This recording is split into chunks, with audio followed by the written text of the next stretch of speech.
বাংলাদেশি নাগরিক আটক যেন প্রতিদিনের ঘটনা হয়ে দাঁড়িয়েছে। প্রতিদিন রাজ্যে কোনো না কোনো রেল স্টেশনে জিআরপি পুলিশের হাতে আটক হচ্ছে বাংলাদেশি নাগরিক। এবার বাংলাদেশ থেকে আখাউড়া হয়ে অবৈধভাবে রাজ্যে প্রবেশ করে আগরতলা থেকে সড়ক পথে বহিরাজ্যের পাড়ি দেওয়ার সময় পানিসাগর নাকা পয়েন্ট থেকে আটক করা হল তৃতীয় লিঙ্গের 7 জন বাংলাদেশের নাগরিককে। পানিসাগর থানার ওসি সুমন্ত ভট্টাচার্য জানিয়েছেন, পানিসাগর থানা সংলগ্ন নাকা পয়েন্টে রুটিন তল্লাশি চলাকালীন সময় রাতে একটি বাসে তল্লাশি চালিয়ে সন্দেহভাজন 7 জন তৃতীয় লিঙ্গের নাগরিক নজরে আসে। তাদের জিজ্ঞাসাবাদ করলে তাদের কথাবার্তায় সন্দেহ দেখা দেয়।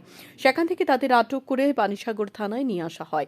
প্রথম অবস্থায় তারা ভারতীয় নাগরিক হিসেবে পরিচয় দেবার চেষ্টা করে। পরবর্তীতে পুলিশের জোরে জিজ্ঞাসাবাদে তারা স্বীকার করে নেয় দালাল মারফত তারা 7 জন আখাউড়া হয়ে অবৈধভাবে ত্রিপুরায় প্রবেশ করে।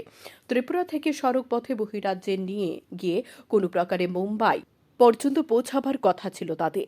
সেখানে কাজের ব্যবস্থা করে দেবে বলে কথা দিয়েছিল দালাল চক্রটি।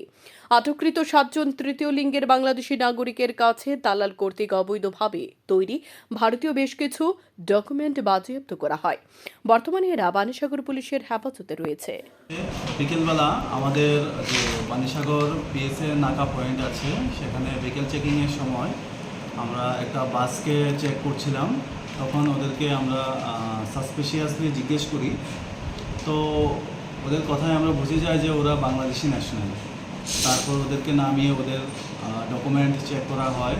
যদিও 1-2 জনের আধার কার্ড এবং প্যান কার্ড শো করেছে, তারপরে আমরা যখন একটু হার্শলি ওদেরকে জিজ্ঞেস করি তখন ওরা স্বীকার করেছে যে ওরা ফেক ডকুমেন্ট বানিয়েছে। আগরতলা থেকেই কেউ হয়তো ওদের জন্য ফেক ডকুমেন্ট রেডি করেছে। যাই হোক, ওরা স্বীকার করেছে ওরা বাংলাদেশি ন্যাশনাল এবং ওরা বোম্বে যাচ্ছে থ্রু গুয়াহাটি। পরবর্তীকালে আমরা ওদেরকে ডিটেইন করি এবং স্পেসিফিক কেস রেজিস্টার করা হচ্ছে ওদের এগেইনস্টে।